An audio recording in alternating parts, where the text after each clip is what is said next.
Guys, day to day conversation करते time आप लोग अक्सर इस तरह के सेंटेंसेस बोलते होंगे या सुनते होंगे, जैसे मैं गिर जाता तो, मैं मना कर देती तो, मैं फेल हो जाता तो, मेरा एक्सीडेंट हो जाता तो, कोई हमें देख लेता तो।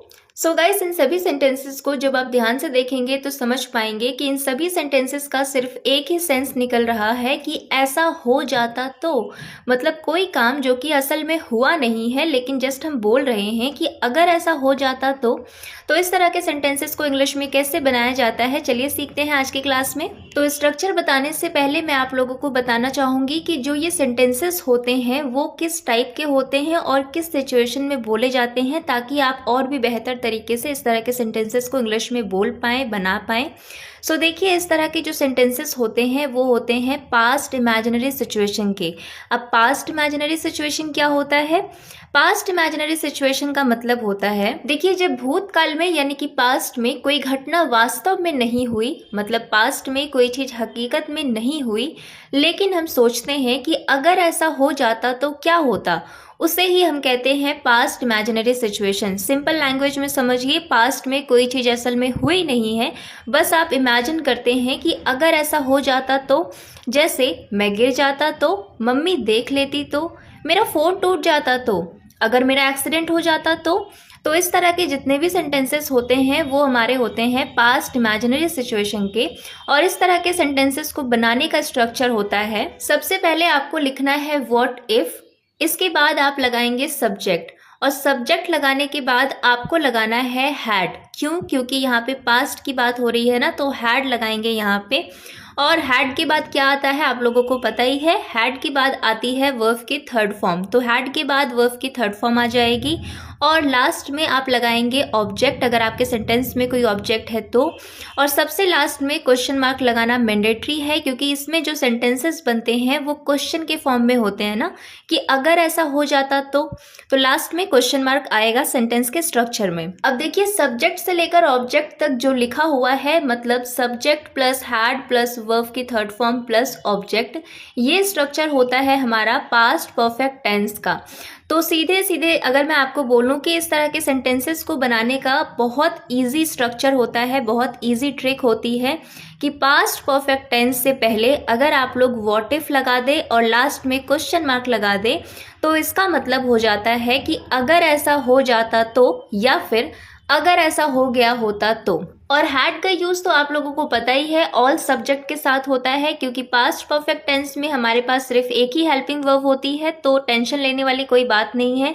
चाहे सब्जेक्ट सिंगुलर हो या प्लूरल हो, सभी के साथ आप एक ही हेल्पिंग वर्ब लगाएंगे हैड, और उसके बाद वर्ब की थर्ड फॉर्म। अब देखिए, यहाँ पे जो मीनिंग लिखी हुई है ना कि अगर ऐसा हो जाता तो या फिर अगर ऐसा हो गया होता तो, दोनों बातें सेम ही है।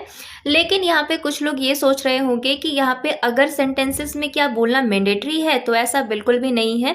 ऐसा मत सोचिएगा कि सेंटेंस के स्ट्रक्चर में इफ आया है तो अगर आएगा ही आएगा हिंदी के सेंटेंस में, ऐसा नहीं है। क्योंकि देखिए, कुछ लोग सीधे सीधे बोल देते हैं कि मैं गिर जाता तो, और कुछ लोग अगर लगा के बोलते हैं कि अगर मैं गिर जाता तो दोनों ही सेंटेंसेस सेम है, दोनों की मीनिंग भी सेम है, और दोनों एक ही स्ट्रक्चर से बनेंगे जो यहाँ पे लिखा हुआ है।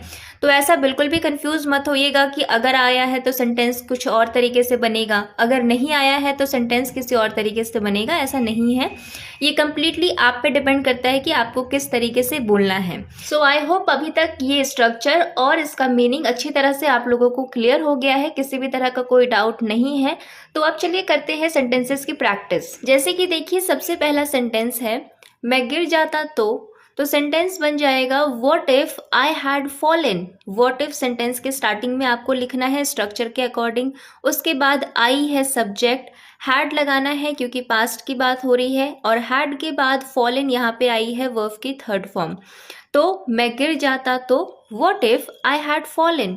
अब इसी सेंटेंस को अलग अलग तरीके से आप बोल सकते हैं, जैसा कि मैंने आपको कहा, मीनिंग तो सेम ही रहेगी और इंग्लिश में सेंटेंस भी सेम ही बनेगा। अगर सेंटेंस ऐसे होता कि अगर मैं गिर जाता तो, या फिर कोई अगर ऐसे बोलता है कि मैं गिर गया होता तो, तब भी वो इस सेंटेंस को ऐसे ही बनाएंगे और सेंटेंस बनेगा what if I had fallen.